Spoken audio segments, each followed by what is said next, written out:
É um pacto com o homem das obras, onde você tem deveres e benefícios. Se você cumprir o pacto, você será abençoado, você terá uma vida de bênção. Se você quebrar o pacto, né, Deus, como autor do pacto, vai te amaldiçoar. E a partir daí, com a consequência, a morte. Né? Aí, o que acontece? Vem Gênesis 3. Vamos lá, para queda. Mas a serpente, mas todos os animais selvagens que o Senhor Deus tinha feito, disse a mulher: é verdade, Deus disse, não come nenhuma árvore do jardim? A mulher respondeu à serpente: das árvores do jardim são descobertas, mas o fruto da árvore que está no meio do jardim, Deus disse, vocês não devem comer dele, mas nem tocar nele, nem tocar, para que não venham a morrer. Então a serpente, essa mulher, é certo que vocês não morrerão, porque Deus sabe que o dia que ele comer, os olhos de vocês se abrirão, e, como Deus, vocês serão conhecidos por bem e mal. Viu a mulher que a árvore era boa para comer, agradável aos olhos, e a árvore desejada para dar entendimento, Desejável. Desejo. Desejo, coração. Tomou do seu filho, comeu. Deu também ao marido, e ele comeu. Então, os olhos se abriram, e, percebendo que estavam nus, costuraram folha de figueira, dizendo para si.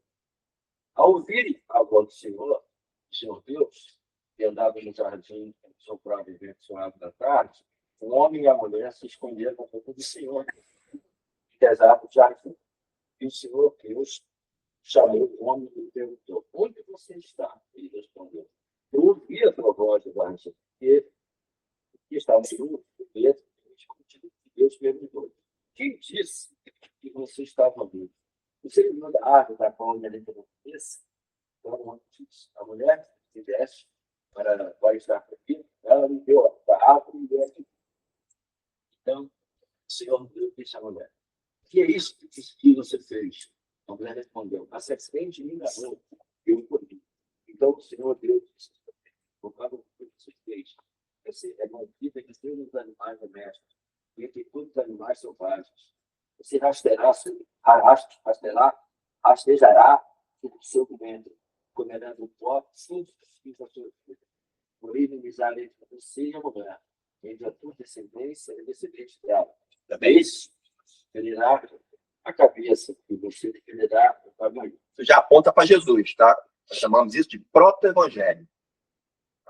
Deus, já desde Gênesis 3, já coloca filho da mulher seria necessário para redenção, para remissão dos pecados. E a mulher diz: aumentarei muito os seus sofrimentos pelos deles. Um adulto você dará à luz filhos. O desejo será para o marido, e ele a governará. E Adão disse: por ter dado ouvido da sua mulher, da árvore que eu havia ordenado pela cabeça, maldita é a terra por tua causa. E fadigas você cuidará dela, o sustento durante os dias do seu turno. Ela produzirá também os externos, você comerá da árvore do campo. No suor do seu rosto, você comerá do seu pão, até que volte à terra. Os dela você foi formado, você é pó, e é o pó voltará. E o homem deu a sua filha, o homem deu a sua mulher, nome de Eva.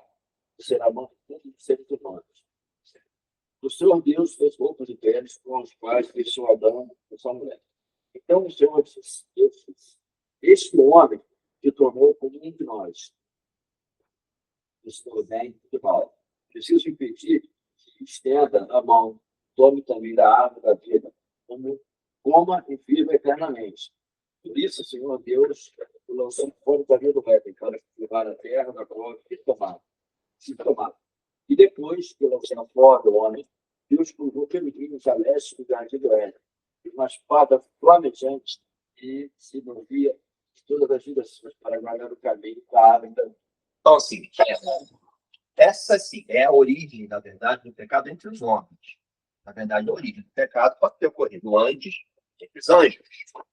Satanás, antes mesmo de Eva comer o fruto, obedecer a Deus, já havia pecado. Certo? Mas entre nós, raça humana, começou aí. Né? E a gente entra na nossa definição de pecado. Pecado nada mais é que uma desobediência, né, aos mandamentos de Deus. Porque a definição aqui, vou pegar a minha definição que eu fiz aqui, né? Que é uma atividade ou condição humana contrária à vontade preceptiva de Deus. A gente definiu as vontades de Deus. Preste atenção, essa doutrina, cara, ela foi fonte de inúmeras discussões teológicas, não só na igreja primitiva, como ainda é até hoje. Porque a ideia do pecado original, para um arminiano, por exemplo, é diferente para um calvinista. Tá? Eu recomendo esse livro aqui, ó, para quem está começando, gatinhando na teologia, tem uns livros que são mais fáceis da gente entender, teologia sistemática. Tá? Tem um do Sproul, Somos Todos Teólogos, que é uma linguagem facílima, fácil, você entender. Isso aqui é um professor do Andrew Jumper, reverendo Leandro Lima, Razão de Esperança e Teologia para Hoje, onde ele coloca os tópicos de teologia sistemática, uma linguagem muito boa e muito ortodoxa, muito como nós pregamos aqui na rede pequena de igreja. Né?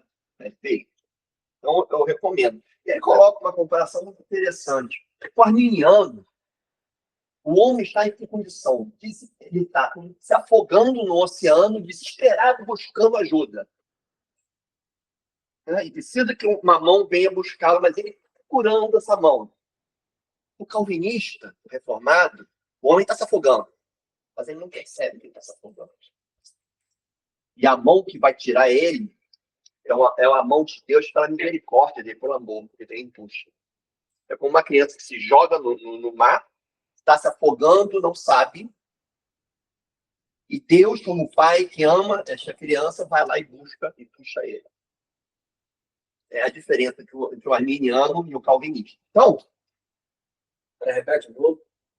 o arminiano pensa o seguinte: o homem é como se estivesse se afogando e desesperado buscando ajuda. Ah, tá. Entendi. O calvinista, ou reformado, o homem está se afogando, mas ele não sabe que está se afogando. Pronto, tá bom. Mas Deus vai lá e busca ele. Puxa. Mas ele não percebe. Ele está certo. Ele está certo. Acho que faz muito mais sentido de acordo com as escrituras. Você está no pecado, você está pecando, e você não percebe. Simplesmente não percebe. Tudo é muito. Você fica muito cego para tudo, né? Outra colocação interessante, não foi nesse livro, foi o Sproul que citou isso. Jonathan Edwards, tanto o Antônio Bosch, ele falou que mesmo que não houvesse qualquer evidência bíblica em relação ao pecado original, que nós nascemos numa condição pecaminosa, ainda assim, se usarmos a razão e olharmos para o mundo que nos rodeia, nós perceberíamos que o homem nasce com pecado. Pelo mundo que nos rodeia. Pelo mundo que nos rodeia. Então, essa origem do pecado no homem é fonte de discussão. Eu estou adiantando esse tema aqui, que é o pecado original. Nós, reformados, seguimos a linha agostiniana, o pensamento de Agostinho, que é o seguinte: o homem ele já nasce com uma condição pecaminosa. E esta condição pecaminosa já é vista por Deus como pecado. Como pecado. Deus já olha para o homem como pecador, assim que ele nasce. Que é gerado pela condição pecaminosa. Agora, como isso ocorre, que são elas. Difícil. Tá? Então, nós nascemos com essa condição aqui, ó, com a condição do pecado. O nosso coração, como seres humanos, já nasce propenso para o pecado. Nasce propenso para a desobediência. E essa propensão, esse coração doente, já é uma condição que Deus abomina perante os seres humanos. E quando isso veio? A partir da desobediência de uma pessoa, de Adão. De um. Vamos entender isso? Vamos lá. Ludmila vai ler para a gente Romanos 5, do 12 ao 19.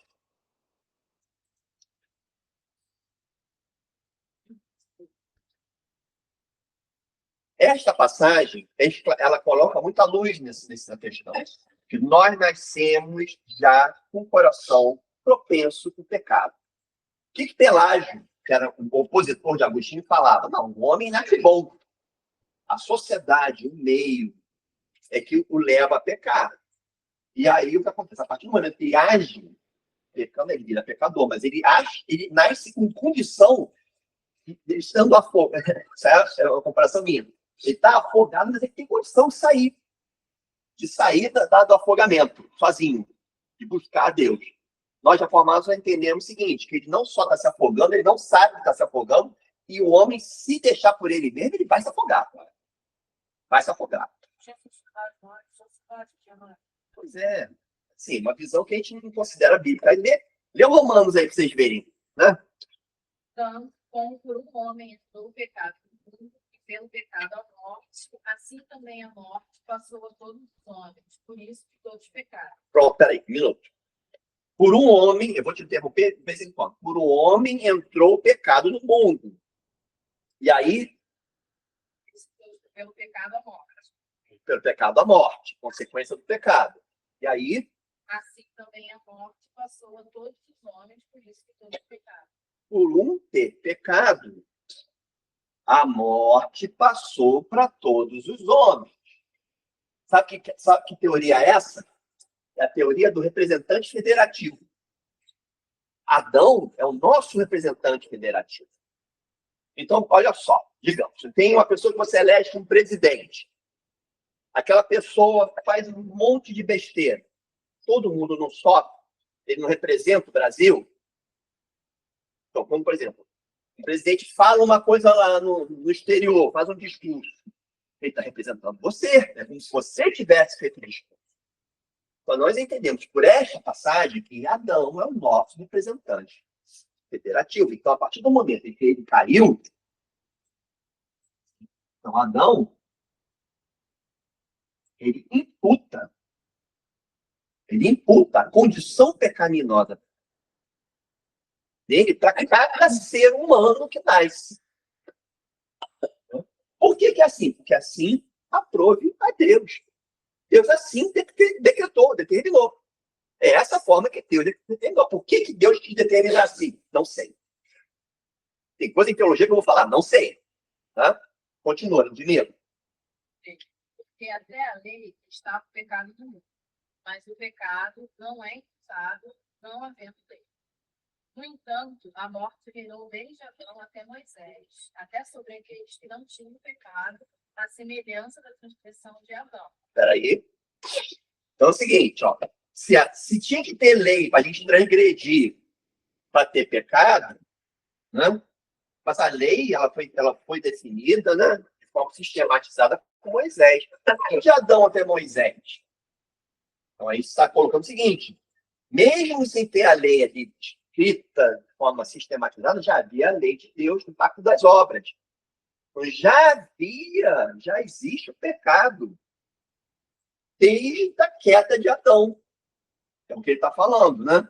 Então, continua, Ludmila. Desculpa te interrompendo, mas eu vou explicando. Vamos.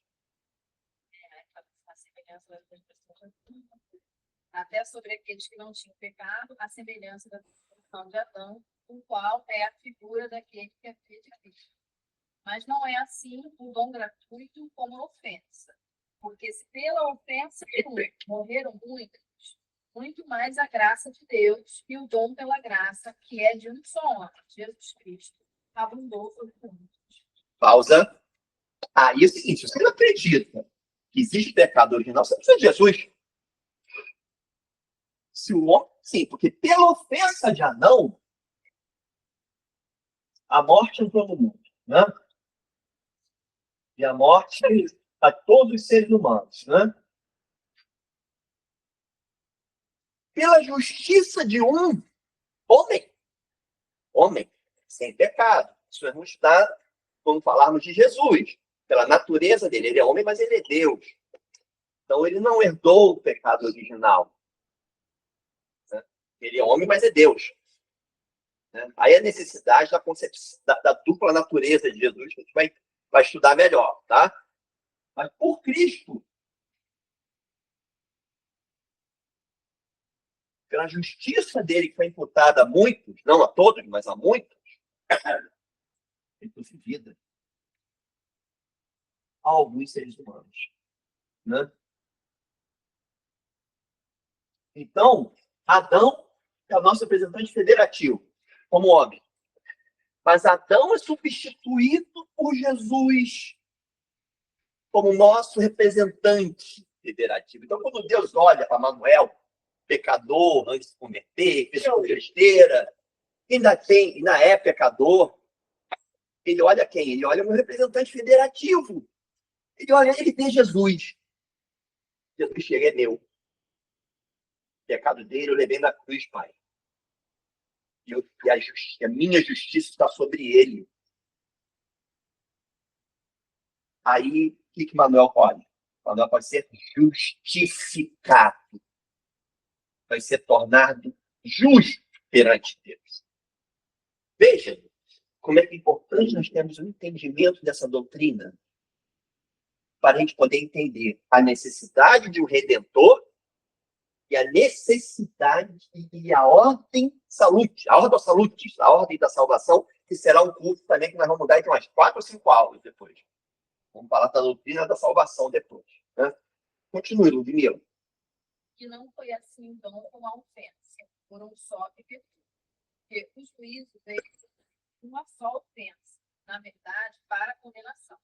Mas o dom gratuito veio de muitas ofensas para a justificação.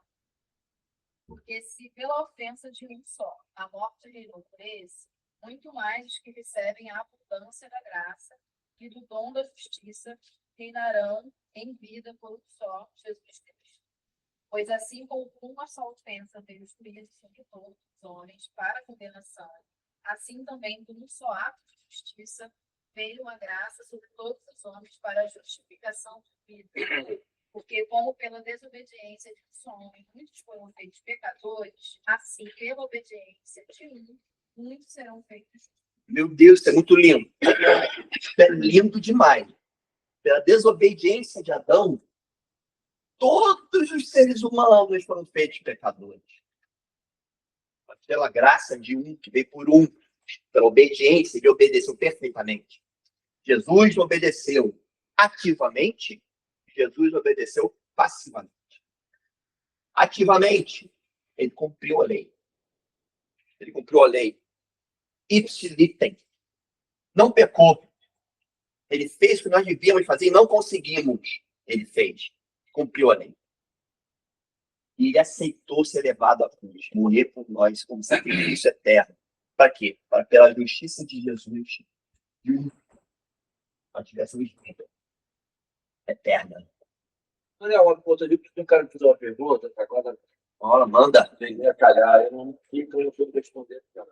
Vamos ver se eu sei. Né? Porque tem a ver com o que a gente está estudando. Ótimo. Então, olha só, você falou o seguinte, pelo erro de um, todos os pecados. Sim. Pela obediência. Sim. Sim. Todos Não, creem sim. nele. Sei que é. Alguns foram salvos. Não, sim, mas aí tem a pergunta que me fez na hora, para não falar bobagem, eu achei melhor. Isso assim, cara, me explica uma coisa. Se Adão era filho de Deus, Jesus também é, todos têm a mesma origem, que um cometeu e o outro não cometeu. Aí que tá. Não, eu fiquei, cara, não. Essa pergunta também é foco de discussão teológica. Preste atenção. Se Adão e Jesus são homens, são filhos de Deus, por que Adão pecou e Jesus não? Pergunta. Uma pergunta teológica muito boa. É difícil de responder. É difícil, mas presta atenção. Aí as escrituras vão responder. Adão, ele é 100% homem. 100% homem. Jesus, ele não tem no seu genoma 100% de sua genética humana. Ele é 100% homem. Mas ele também é 100% Deus. Sim, mas daí ao mesmo tempo. Eu tentei falar, sabe o que ele me falou? Mas Jesus tem uma vantagem, porque ele é meio homem, meio Deus. Não é. Aí está o erro dele. Falou isso para mim, eu fiquei... Aí está a questão que nós vamos discutir muito aqui. Essa parte teológica também é muito bacana. Jesus ele não é 50% homem, 50% Deus. Ele é inteiramente Deus e inteiramente homem. Então, todos os atributos divinos que a gente estudou aqui, santidade, justiça, amor, e na sua intensidade eterna, Jesus tem. Autoexistência, tudo isso ele tem. Tudo. Ele é Deus. Nunca deixou de ser Deus e nunca deixará. Mas, ao mesmo tempo, isso é um mistério, tá, irmão? É difícil somente captar. Só a fé e só nem na glória acho que vai entender isso. Mas, ao mesmo tempo, acho que vai. Ao mesmo tempo, ele é inteiramente homem. Sim, mas teve uma coisa. Junto. Vamos pegar uma frase. Ele é uma pessoa com duas naturezas, na sua integridade. Vou usar uma Precisa entender isso, né? Olha que coisa interessante. Vai bem juntar. Vou falar uma frase que o Dr. Carlos Studio no culto. Ele falou assim: pega duas pessoas, uma pessoa que tem uma educação intelectual perfeita e não tem educação religiosa. E aquele pega essas duas pessoas no final, vai ver como é que vai ser o cada um. Então é o seguinte: se eu não tive uma educação religiosa, eu tive uma desvantagem. E aquele que teve. Por isso que ele quis falar. Mas Adão tem essa desvantagem. É uma coisa meio louca, tipo, tem que ter fé, não tem jeito. É nosso pressuposto da fé, gente. Isso é verdade. Agora, quando ela fala, quem põe em dúvida a divindade de Cristo e até o fato de ser humano, vem pro barriga. Você tem que reconhecer que ele é 100% Deus e 100% homem para você ser de Deus. Porque quem põe em dúvida é que a pessoa ainda não foi. Esse entendimento está nas escrituras, sabe? E ele é banda de fé. E preste atenção, ele é 100% Deus, ele é completamente Deus, porque ele é onipotente, ressuscitou morto, ele próprio ressuscitou, ele venceu a morte, ele matou a morte, é a morte da morte pela morte de Cristo. Né? Ele sabia, ele sondava os corações, ele tinha alguma limitação do corpo, em termos de onipresença, mas depois da ressurreição dele, ele foi onipresente. Ele é onipresente, onisciente, onipotente, autoexistente. Antes que Abraão existisse, eu sou. Amor, justiça, justo. Então, ele tem todos os atributos de Deus. E, ao mesmo tempo, teve sede, teve fome, morreu. Né? Chorou. Deus chorou. Ele sentiu na pele a dor que nós sentimos. Ele sentiu dor, ele sentiu tristeza. Então é o nosso sumo sacerdote, porque, sendo Deus, ele sabe de tudo que nós passamos. Na pele, ele sentiu. Coisa que não tinha antes. Ele sabia. Para você ter o conhecimento, para você estar com carne, encarnado. Então, a natureza de Cristo, nós vamos estudar com muito detalhe. Eu tenho um livro só sobre isso. Vou indicar. Um pastor muito conhecido do Brasil, o Heber Carlos Campos, o pai do Heber Lins. Jesus é 100% homem, 100% Deus. Então, desta forma, por ser 100% Deus, ele não trouxe o pecado original. E não tendo o pecado original, ele é visto como justo perante Deus, mas é homem também.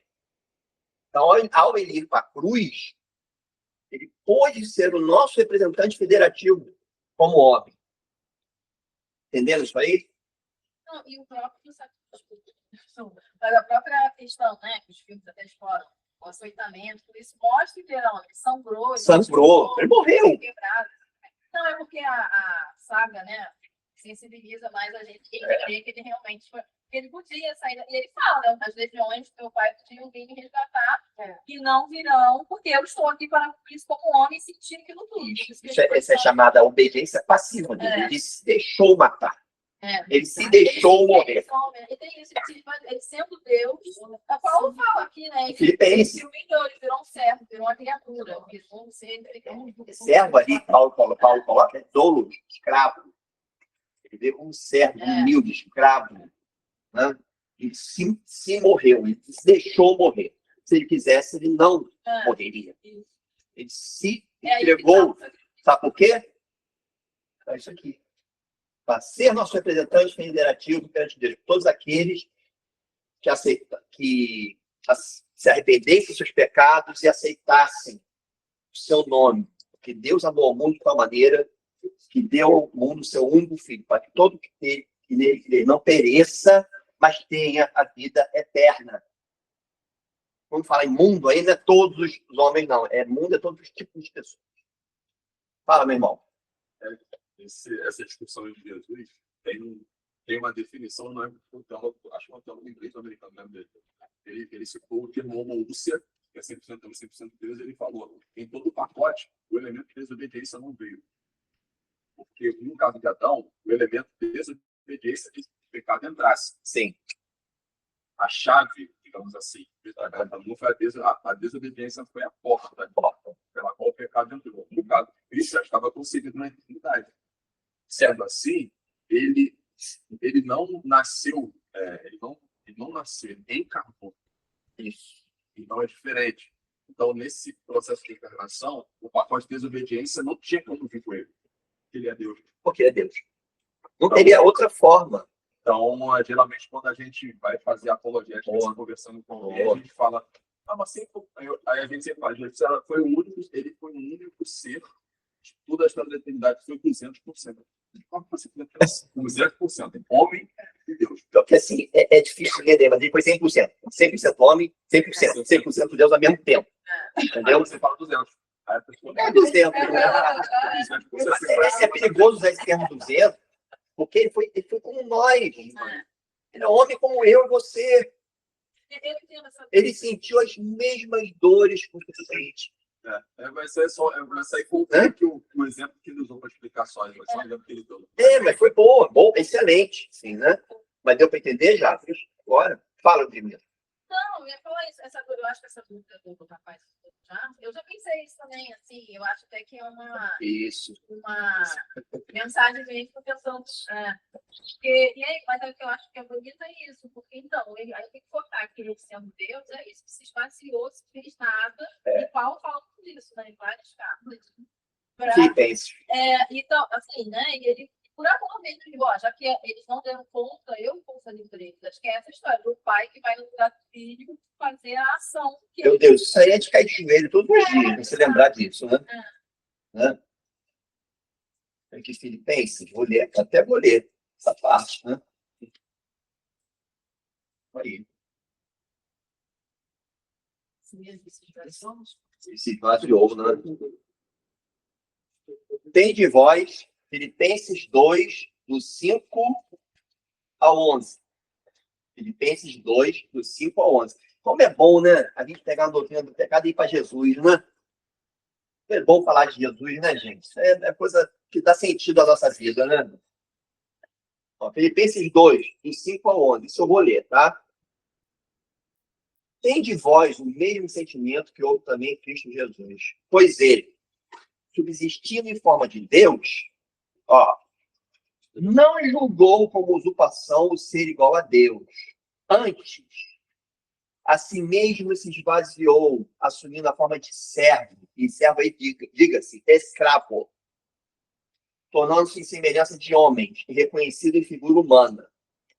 A si mesmo se humilhou, tornando-se obediente até a morte e morte de cruz. Pelo que também Deus o exaltou sobremaneira, lhe deu o nome que está acima de todo nome, para que ao nome de Jesus se dobre todo o joelho, nos céus, na terra e debaixo da terra, e toda língua confesse que Jesus Cristo é o Senhor, para a glória de Deus Pai. Um dia, quando ele voltar, todo o joelho se dobrará. Todo o joelho se dobrará. E aqui é a kenose. Esse grego aí esvaziou, se chama de kenose, que é se esvaziar, mas não se esvaziou da divindade dele, ele continuou sendo Deus. Ele se esvaziou do posto, do privilégio de ser Deus, ele se humilhou. Então, Jesus, a vida dele aqui, eu estou adiantando cristologia, mas vai ter a vida dele se divide, aqui na Terra, se divide em dois grandes momentos. Um esvaziamento, que vamos ver, onde nasceu como homem, se humilhou, é uma humilhação. A humilhação de Cristo, ele nasceu como homem. Ele sofreu os efeitos da sua natureza humana, sede, devedor, fragilidades todas. Foi açoitado, foi humilhado, morreu. Morreu, morte de cruz. Aí temos uma segunda fase, que é que está escrito aqui nessa parte de Filipenses, que é a fase da exaltação dele. É a humilhação, é o esvaziamento dele. É a exaltação. O que é a exaltação? Ele ressuscitou, ele venceu a morte. Ele venceu, fez o que nenhum de nós poderia. Ele venceu a morte. Ele matou a morte. Nós vamos morrer se ele não voltar antes da nossa morte. Mas a morte não vai nos vencer. Nós vamos ter vida eterna, porque ele nos garante isso. Então, o efeito do pecado principal, que é a morte, nós vamos passar pela morte, mas nós vamos ressuscitar com ele. Então, ele ressuscitou, ele ascendeu aos céus e hoje está à direita de Deus Pai. Está sentado à direita de Deus. Então, ele tem um período de humilhação e um período de exaltação. Mas, gente, voltando para o nosso tema aqui do pecado, né? E vai, está vendo, gente, como é que essa doutrina aponta para Cristo? A nossa necessidade de um Redentor, porque não daria, gente, para nós vencermos a morte se não houvesse um Redentor totalmente humano e totalmente divino ao mesmo tempo. Vocês entenderam essa lógica? Isso é uma importância apologética fundamental. Né? Então a gente vai entender o seguinte, a concepção agostiniana, né? Nós nascemos uma condição pecaminosa, isso já é o pecado original, certo? Que está ligado ao nosso coração. Ou seja, Eva pecou, não no momento que ela comeu o fruto, ela desobedeceu a Deus, de fato, ela agiu. Já pecou na hora que ela desejou desobedecer a Deus, porque ela queria ser como Deus. Aí, essa condição pecaminosa leva a ações pecaminosas. E, no exterior, vai gerar a ação. Você vê o pecado. Só que o pecado, nem sempre você vai ver, está no coração do homem. Né? O que o Espírito Santo faz com a gente quando ele nos salva? O Espírito Santo nos dá um coração de carne. Ele transforma o seu coração para que você possa se arrepender dos seus pecados e aceitar Jesus, o sacrifício que ele fez por você na cruz por mim. E a partir daí, o que acontece? Pela teologia, nós temos uma regeneração. Lembra que Jesus disse para Nicodemo? É necessário nascer de novo. Não da carne, mas da água e do Espírito. Do Espírito Santo. Então, esse novo nascimento é que nos permite vencer o pecado. Entenderam, gente? Isso aqui, né? Isso leva, né? Essa ação, tanto a ação como a condição, leva à morte. Eu fiz um esqueminha, uma tabelinha aí atrás, vocês vão ver, para vocês entenderem o seguinte. Adão e Eva, me presta um, olha junto com vocês, só para eu poder ver aqui, gente. Então, olha esse conceito agostiniano aqui da condição pecaminosa, da evolução. Antes da queda, o que acontecia? Adão e Eva eram capazes de pecar. Agostinho fala, posso pecar, hein? É possível pecar. Como era possível não pecar? Posso não pecar. E ao mesmo tempo ele falava, posso morrer, posso não morrer. Havia possibilidade de pecar, uma possibilidade de não pecar. E como é que eu entendo isso?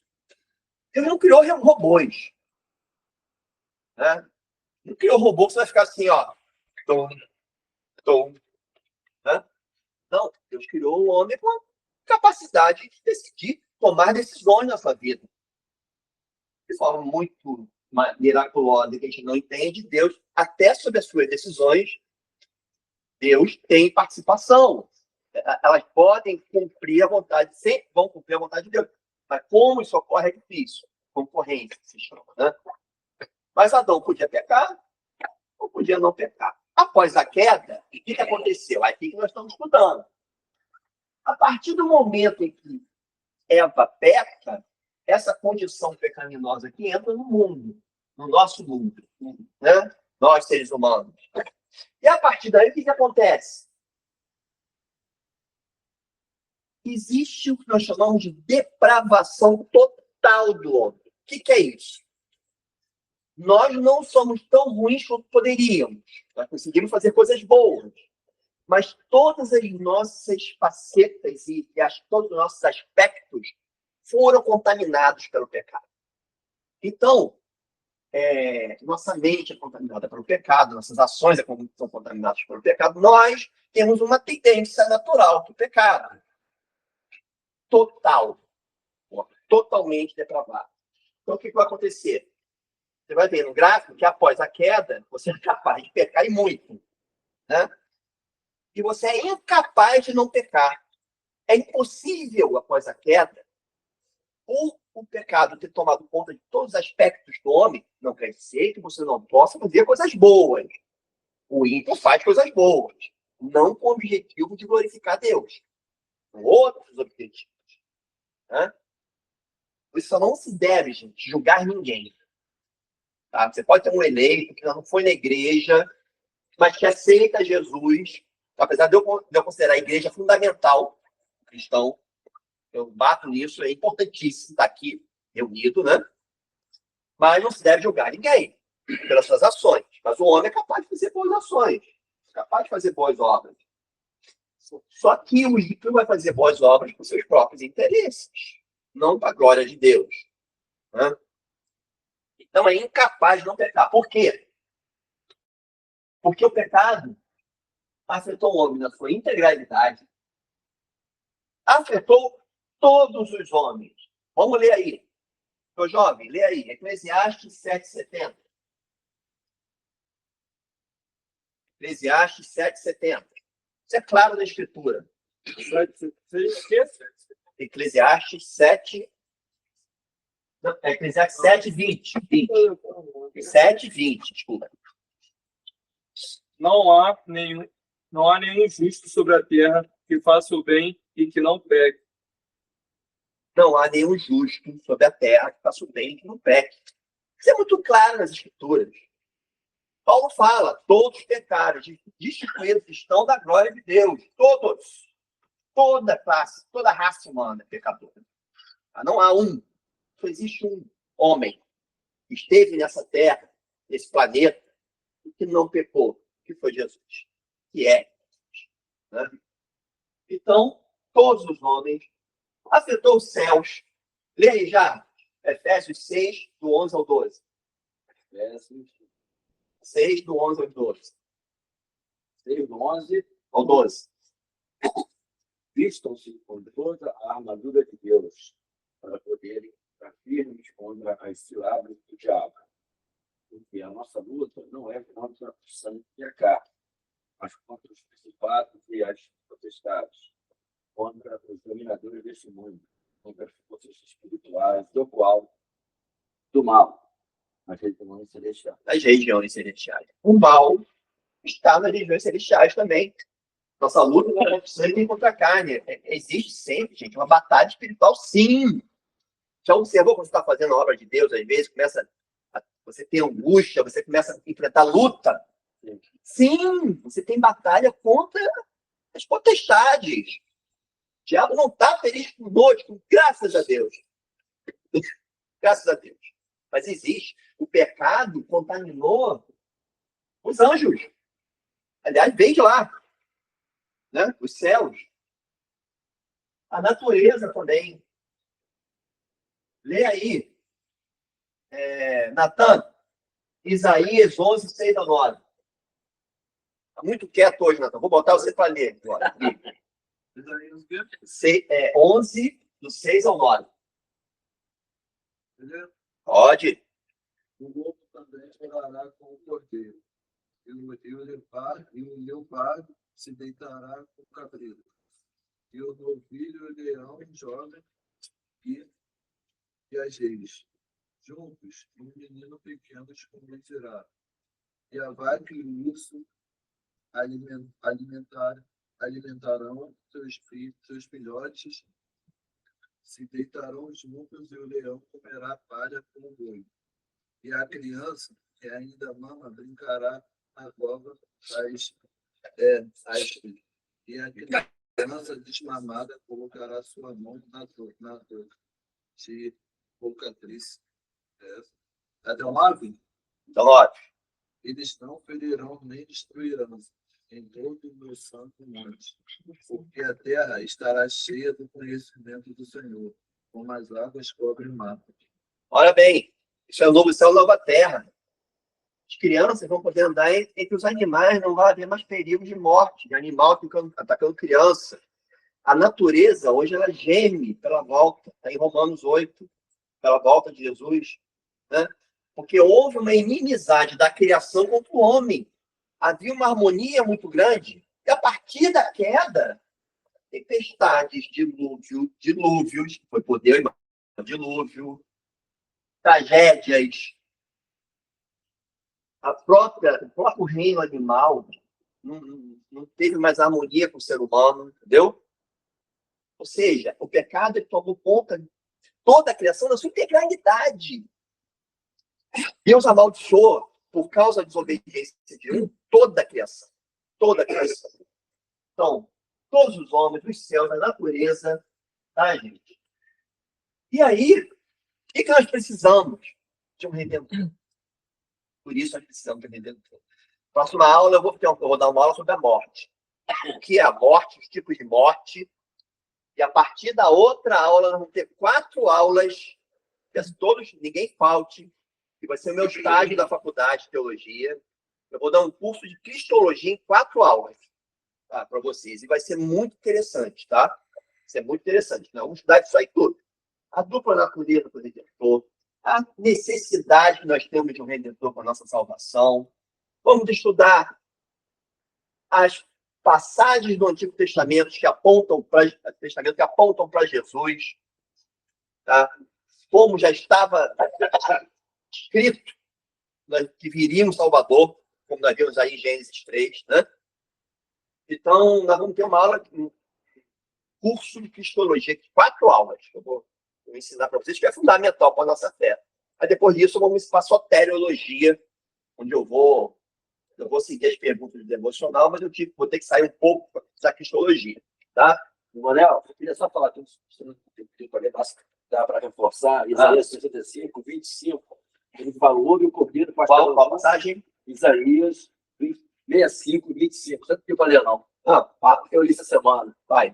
O lobo e o cordeiro pastarão juntos, e o leão comerá a palha do boi, como boi. Isso que é interessante. O pó será a comida da serpente. Eu li isso essa semana. Interessante. Você vê, né? No novo céu, na nova terra, gente, quando Jesus voltar, toda a ordem vai ser restaurada. Não haverá mais pecado. Vamos voltar a ter harmonia. Porque Jesus ele fala que a serpente vai ficar rastejando. Claro, interessante isso. E outra coisa, nós acreditamos que Adão e Eva não foi um mito, não, tá? Existiram, obedeceram, isso não é um mito. E muitos liberais colocam como um mito. Não é um mito. Existiu. Entendeu? É uma verdade. Né? Tem alguma dúvida? Hoje. Então, semana que vem eu vou ter uma aula sobre morte. Né? Tema meio ruim, mas já que é necessário a gente estudar isso também, né? Aí depois nós vamos entrar em Jesus, aí tem alegria total, né? Gente, vamos orar para a gente terminar. Vamos tomar um cafezinho antes do culto, né? Que bom ter isso aqui cheio de gente estudando comigo, porque, para mim, particularmente, tem sido uma bênção. Amém. Estudar aqui com vocês, de maneira nossa. Bom, Natan, ora por nós aí. Meu Deus, Pai querido, Pai Santo, queria te agradecer, Pai, por mais dia, meu Deus, por esse estudo maravilhoso, Pai. Obrigado por estar sempre cuidando de cada um de nós, meu Deus. Que venhamos estar em pensamento, Pai. Que venhamos estar sempre, meu Deus, totalmente, Pai, completamente, meu Deus, repleto de Ti, meu Deus. e sabemos que somos depravados, Pai. Não há nada íntimo em nós, meu Deus, que não venha de ti, meu Deus. Sabemos que estamos, meu Deus, totalmente em uma situação devastadora, Pai, do que vivemos hoje em dia, Pai. Oramos também, meu Deus, pelas pessoas de Marajó, Pai. Pelas pessoas, meu Deus, que estão necessitadas, Pai. Amém. Que estão sem um abrigo, Pai, que o Senhor venha ter misericórdia delas e de nós, meu Deus, que o Senhor esteja sempre nos espiando, cuidando da gente, Pai, para que a gente não possa cair em tentação, meu Deus. Mas nem do mal, Pai. Amém. Que a sua misericórdia, a sua bondade venha nos seguir dia após dia, meu Deus. E que o Senhor venha nos dar entendimento, e que cada dia mais, meu Deus, venhamos ter mais sede de ti, Pai. Obrigado por essa aula maravilhosa, pela vida de cada um que está aqui Amém. nessa manhã, meu Deus. Que o Senhor cuide também daqueles que não puderam vir, Pai. Obrigado por tudo. Amém. Amém. Amém. Vamos ao nosso café, né? Puto. Fotografia, tem tudo eu vou Eu vou trazer mais. Cafezinho agora, né, gente? obrigado.